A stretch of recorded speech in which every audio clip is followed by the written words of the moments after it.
আমার স্বামীকে কেড়ে নিল আমার আপন ছোট বোন সাইমা। আমার স্বামীর নাম আরিফ। সাইমা ছোট থেকেই পরিষ্কার, সুন্দর এবং রূপবতী, আর আমার গায়ের রং ছিল শ্যামলা। দেখতেও অতটা সুন্দর ছিলাম না। আমার অনেক বিয়ের সম্বন্ধ ভেঙে গেছে শুধুমাত্র আমার ছোট বোনের জন্য। যখনই আমাকে কোনো ছেলেপক্ষ দেখতে আসতো, আমার ছোট বোনকে দেখে বলতো ছোটটা হলে বিয়ে করতাম। কিন্তু আমার পরিবার আমাকে রেখে আমার ছোট বোনকে বিয়ে দিবে না আগে। একটার পর একটা বিয়ের সম্বন্ধ ভেঙে যাওয়ায় আমার বাবা অনেক হতাশ হয়ে পড়ে। আর এবারে ছেলেটা আমার বাবার কাছে অনেক পছন্দ হয়। তো যাই হোক, তাদের অনেক রিকোয়েস্ট করে আমাদের বিয়ের জন্য রাজি করায়। আমার বিয়ের সময় আমার বয়স ছিল 22 বছর আর আমার হাজবেন্ডের বয়স ছিল 26 বছর। ওনার একটা কসমেটিক্স এর দোকান আছে। বিয়ের প্রথম আমার স্বামী আমাকে একদমই পছন্দ করতো না। আমার বিয়ের এই 1 বছর চলতেছে, তবে এই 1 বছরে আমার স্বামীকে নিয়ে আমি যেখানে গিয়েছি না কেন সবসময় সে মুখ ভার করে থাকতো। আমাকে দেখলেই কেমন যেন রাগ রাগ ভাব দেখাতো। একদিন আমাকে ডেকে নিয়ে বললো, আমি তোমাকে সব রকমের ফর্সা হওয়ার ক্রিম এনে দিব, তুমি মেখে ফর্সা হও, না হলে আমার মান সম্মান থাকতেছে না। আত্মীয়র বাড়ি বা যেখানে বেড়াতে যাই না কেন তোমার এই কালো চেহারা দেখে সবাই আমাকে খোঁটা দেয়। অনেকটা কষ্ট নিয়েই বললাম, বিয়ের সময় তাহলে না করে দিতে পারতা, আমাকে বিয়ে করলা কেন? তখন সে বলল, আমি তোমাকে বিয়ে করতে চাইনি, আমার বাপ মার জোরাজোরিতে তোমাকে বিয়ে করা লাগছে। আমার এক কথায় বলতে গেলে বিয়ের দিন থেকেই আরিফের সাথে আমার সম্পর্ক একটুও ভালো না। শুধু একসাথে শোয়া খাওয়া সমাজ মেনটেন করতে হয়, ওই অতটুকু। আজ পর্যন্ত আমি আমার স্বামীর কাছে কোনো আবদার করিনি, না আমার স্বামী আমার কাছে কোনো আবদার করেছে বা আমার সাথে একটু মুখ ফুটে কথা বলেছে। সেদিনের পর থেকে আমার স্বামী অনেক ত্বক ফর্সাকারী ক্রিম আমাকে এনে দেয়, যাতে করে তাড়াতাড়ি আমি পরিষ্কার হয়ে যাই। আমিও মাখা শুরু করলাম, কিন্তু কাজের কাজ তো কিছুই হচ্ছিল না।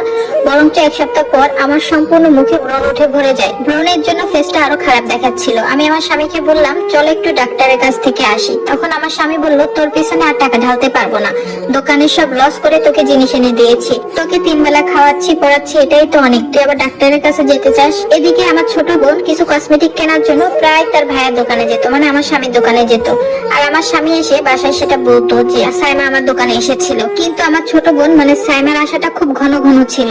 মাঝে মাঝে শুনতাম তারা শালি দুলাভাই নাকি একসাথে ঘুরতে বের হয়। ব্যাপারটা আমার কাছে খুবই সন্দেহজনক মনে হয়। একদিন রাতে আমি আমার স্বামীকে ডেকে নিয়ে বললাম, তুমি আমার ছোট বোন মানে সাইমার সাথে আর কোথাও ঘুরতে যাবা না, ঘন ঘন দোকানেও আসতে দিবা না। তখন আমার স্বামী আমাকে বলল, ও তো আমার ছোট বোনের মতো, ও আসলে সমস্যা কি?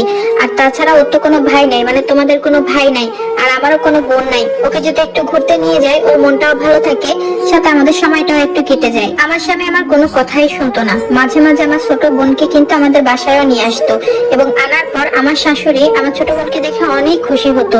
ভালো ভালো নাস্তা পানির আয়োজন করে দিত, সুন্দর মিষ্টি মিষ্টি কথা বলতো। মাঝে মাঝে তো দেখি সুন্দর সুন্দর ড্রেসও কিনে দেয়। অথচ এই যে বিয়ের পর আমার 1টা বছরে মাত্র 2টা জামা দিয়েছে। ইদানিং আমার স্বামীর সাথে আমার ছোট বোনের মেলামেশা খুবই সন্দেহজনক। তবে বিয়ে করার কিছুদিন পর আমার শাশুড়ি আমাকে বলেছিল আমরা যেন দ্রুত একটা বাচ্চা নিই। অনেক চেষ্টা করার পরও আমার বাচ্চা হচ্ছিল না। এমনিতে তো দেখতে আমি অসুন্দর কালো, তার উপর আবার আমার বাচ্চা হচ্ছিল না। এই 2টা জিনিস নিয়ে সংসারে প্রায় ঝামেলা হতো আমাদের। আমার শাশুড়ি খুব করে চাইতো যেন তাড়াতাড়ি কোলজোরে একটা সন্তান আসে, যেহেতু তারা দেখে শুনে আমাকে বিয়ে করে এনেছিল। আর এমনিতেও তাদের ছেলে আমার সাথে খারাপ ব্যবহার করতো। এই জন্য বলেছিল, যদি একটা বাচ্চা নাও তাড়াতাড়ি, তাহলে দেখবা আরিফের মন মানসিকতা ভালো হয়ে যাবে, তোমার সাথে অতটা খারাপ ব্যবহার করবে না। আর প্রথম দিকে আমার শাশুড়িও অনেক ভালো ছিল, কিন্তু ইদানিং আমার শাশুড়ি অনেকটা পাল্টে গেছে। এসব ঘটনা 2 মাস পর আমার স্বামী আমাকে তালাক দিতে চাই। আমি কারণ জানতে চাইলে সে আমাকে বলে, বিয়ের এই যে 1টা বছর পার হয়ে গেছে, আমি এখনো বাচ্চা দিতে পারি নাই। তাছাড়া তোকে নিয়ে সমাজে মুখ দেখানো যায় না, কোনো মতেই আর সংসারটা টিকানো সম্ভব না। অনেক কষ্ট করার পরও আমি আমার সংসারটা টিকিয়ে রাখতে পারিনি। আমাকে কাবিনের টাকা দিয়ে আমার বাবার বাড়িতে পাঠিয়ে দেয়। আমার ডিভোর্সের কয়েকদিন পর জানতে পারি আমার ছোট বোন আর আমার স্বামী নাকি 4 মাস আগেই বিয়ে করেছে। কিন্তু এসব ব্যাপার আমার মা বাবার কাছে জিজ্ঞাসা করলে তারা কিছুই জানতো না। অথচ আমার স্বামী আর আমার শাশুড়ি দুজন মিলেই কিন্তু এই কাজটা করেছে। আমি আমার ছোট বোনের ব্যবহার দেখে অবাক হয়ে যাই। তার সাথে আমি অনেক যোগাযোগ করার চেষ্টা করি, কিন্তু সে আমার কোনো ফোন রিসিভ করে না, এমনকি আমার বাবার বাড়িতেও আসে না। আমার ছোট বোনের এই কাণ্ড দেখে এলাকার পাড়া প্রতিবেশী সবাই অবাক হয়ে যায়। সাথে আমার মা বাবা তো কাউকে এখন মুখ দেখাতে পারে না। একে তো আমাকে ডিভোর্স দিয়েছে, দ্বিতীয়ত তার ছোট মেয়ে এরকম করছে। আসলে যে ফ্যামিলি প্রবলেম কত বড় প্রবলেম আপু, সেটা আমি বোঝাতে পারবো না।